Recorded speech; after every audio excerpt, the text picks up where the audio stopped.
Welcome to the mosque, and I hope, how many, this is their first time being in a mosque? Oh my goodness. That's a problem. Okay, that's a problem. This is where it all starts.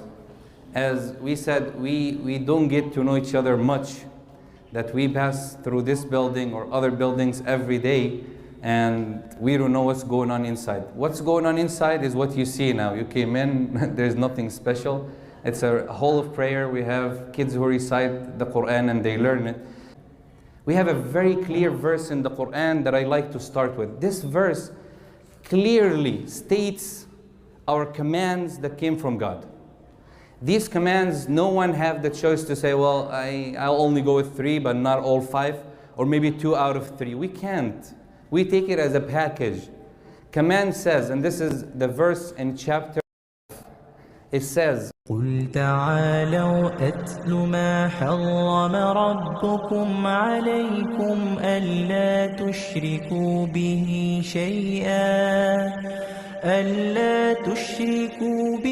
شَيْئًا وَبِالْوَالِدَيْنِ إِحْسَانًا وَلَا تَقْتُلُوا أَوْلَادَكُمْ مِنْ إِمْلَاقٍ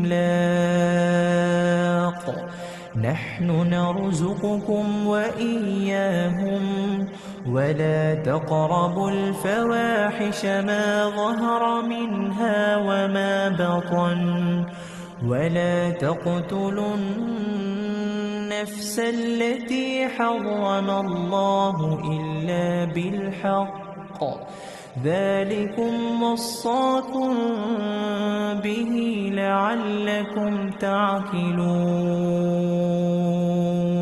O Muhammad, call upon your followers and recite to them these commands. Number 1, you worship God alone. You do not associate a partner with God. 2, you respect your parents and obey them. 3, you do not kill your children because of poverty, because God will provide you and them. 4th, you do not commit a sin, whether it's in public or hidden, open or hidden. Stay away from anything that will bring you shame. 5th, do not kill an innocent soul. Do not kill. You have no right to take or to kill an innocent soul. If you do so, then you have followed the command of God. So we can have that in the Quran clearly. We have another verse and people claim that we're calling for the genocide of the Jews or others. This is not true. Has nothing to do with the religion, has nothing to do with my personal belief. It's part of the religious view that we have, that we hold. Why is that? Because there's another verse that if everybody understand, as God said, من أجل ذلك كتبنا على بني إسرائيل أنه من قتل نفسا بغير نفس أو فساد في الأرض فكأنما قتل الناس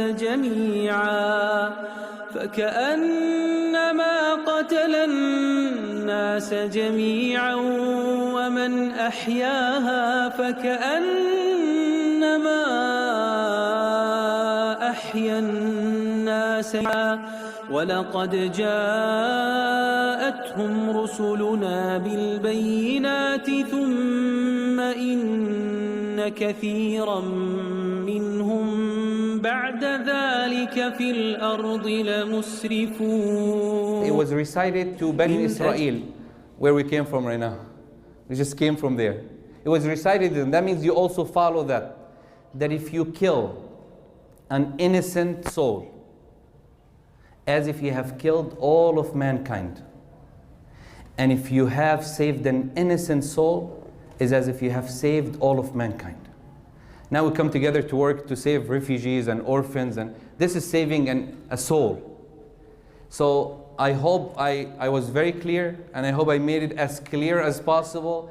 And again, as I said, for the last time. Okay, because I already said it enough, and it's a belief. Again, it's not to please anyone, not to make anyone happy. It's part of what we believe. How people interpret things, that's their own choice.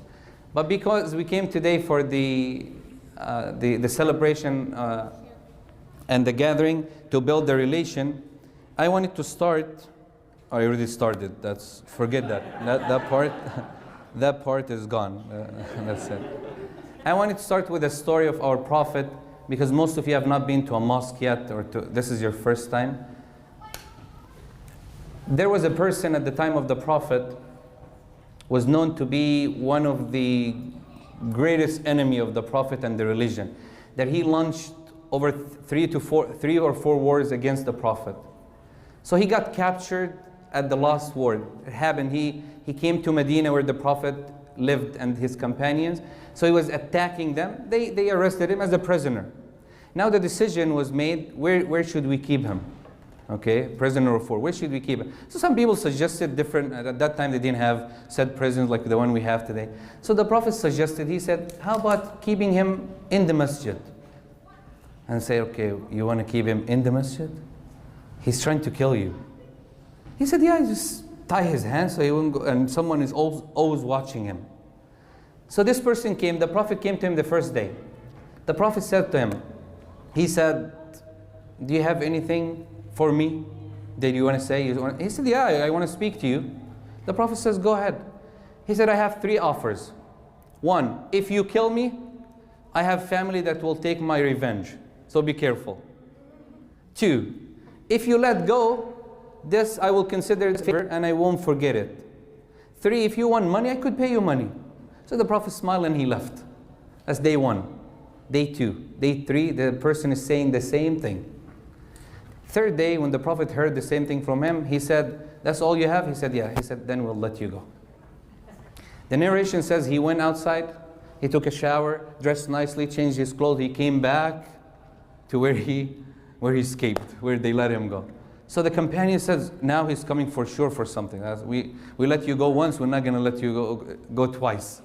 So they got him, and he said, no, I want to talk to the Prophet. I didn't come for any harm. So the Prophet said, let him. He came. He said, what do you want? He said, I believe that you are the Prophet of God.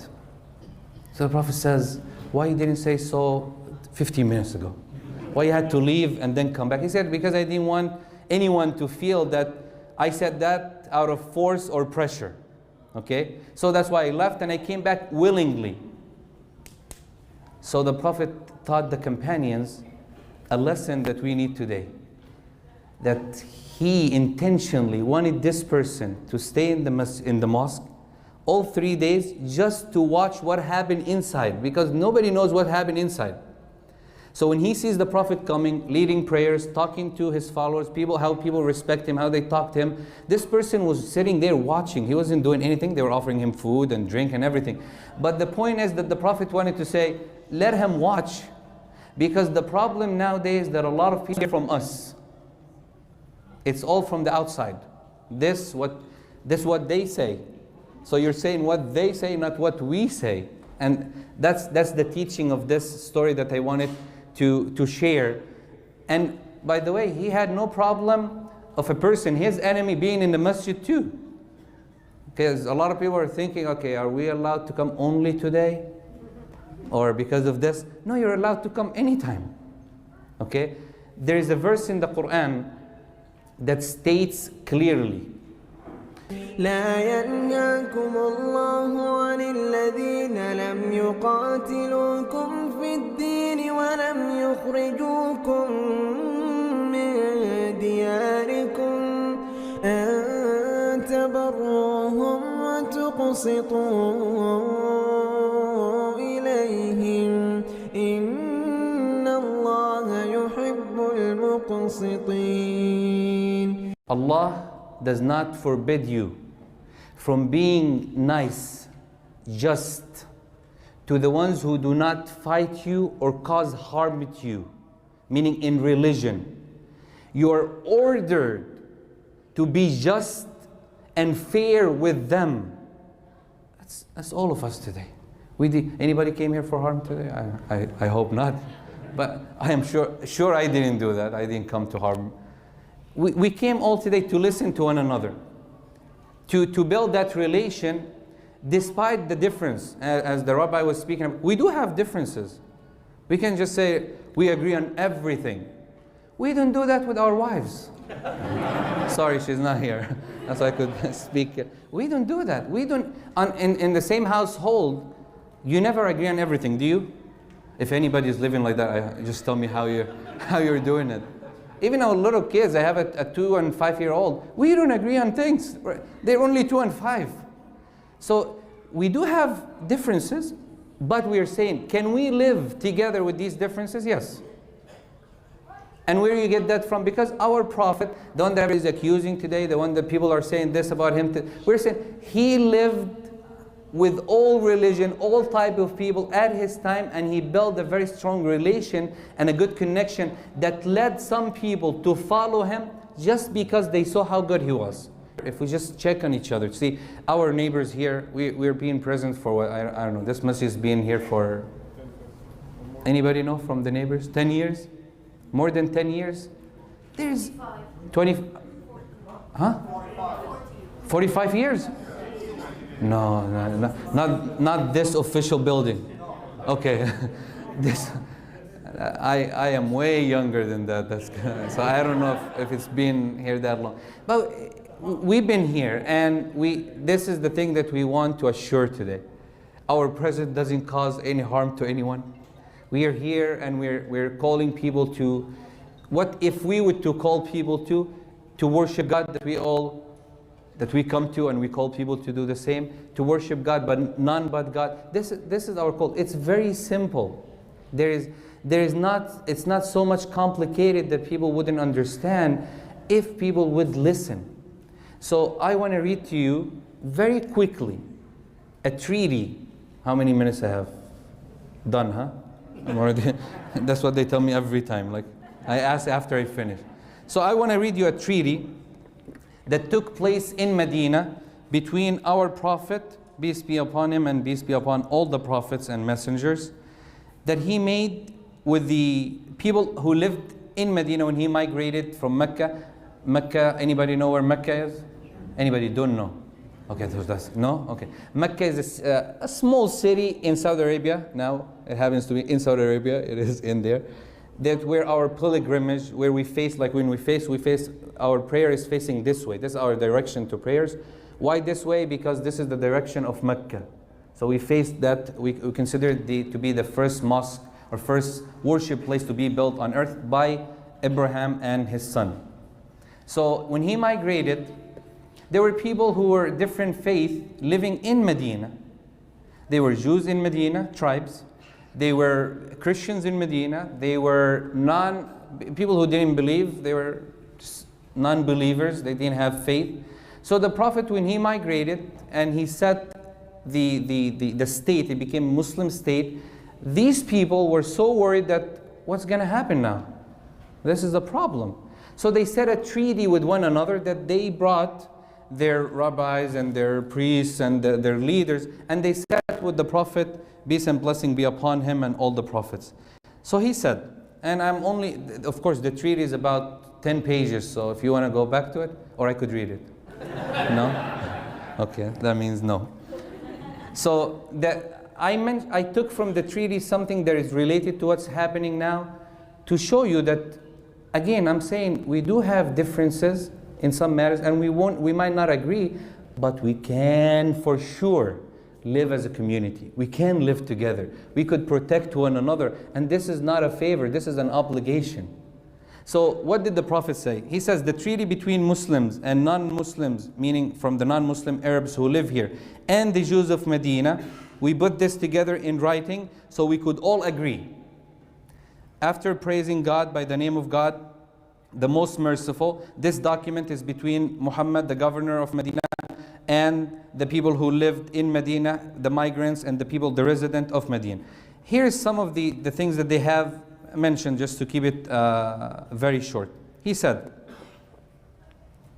whosoever among the Jews follows or lives with us and be with us or live with us or resident with us in Medina shall have our help equality, shall not be injured or harmed, nor shall any enemy be aided against them. That's the first thing we have to agree. We're living together. This is not you and me, or you guys and us. This is all of us coming together.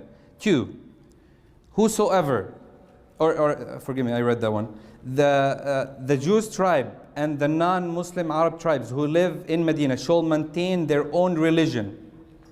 Should maintain their own religion. The close friends of the Jews and others are as themselves. Meaning, if you have a friend who coming to visit you, he is protected like you're protected. We honor your friend like we honor you. He becomes ours. He's under our protection. And if a person harms a person without right, regardless of their religion or who they follow, we all stand against that person, meaning the oppressor. So if the oppressor, whether he is a Muslim, Christian, or a Jew, or non-Muslim, whatever it is, if he oppresses someone, we all, and this is the part that I like the most about this treaty, that the Prophet always used the word all. We all come together. And this is a treaty that we all agree. This is not just me saying I'm forcing this on you and you have to follow it no matter what. So we need to realize that we live as a whole. We live together in one place. So he said, the Jews shall be responsible for their expenses, and the believers or the Muslims should be responsible for their expenses. But if an attack happens upon us, we shall all come together to assist one another. Your money, your business, you have it. We have our business, we have our money, this is our bank, this is your bank. But if it happens that an enemy is coming to attack Muslims, now it becomes all our money to defend. If they're coming to attack Jews or others, we're coming to, all our money comes as one to protect and to defend one another. This treaty, I would ask anyone, I don't want to go longer in the part. There is no force in religion. We don't force people to only here to tell people what we believe. Just want people to get an idea of how we think, what we believe, how we speak, how we react with one another. And I think today was a starting, let's say, to work on that path, on getting to know one another and continue on the work that brings this community together. That's our Prophet's teaching. Our Prophet was described in the Qur'an to be the most merciful to all of mankind.